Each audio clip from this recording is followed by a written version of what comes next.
Lady Fatima, the daughter of the Prophet of Islam, did not die a natural death, but was rather martyred due to injuries inflicted to her by some of the companions of the Prophet.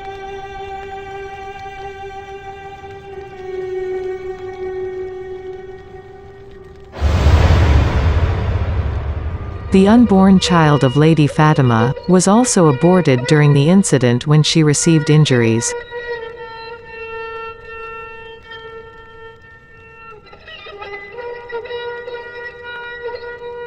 Allah revealed this ayat for Ahlulbayt.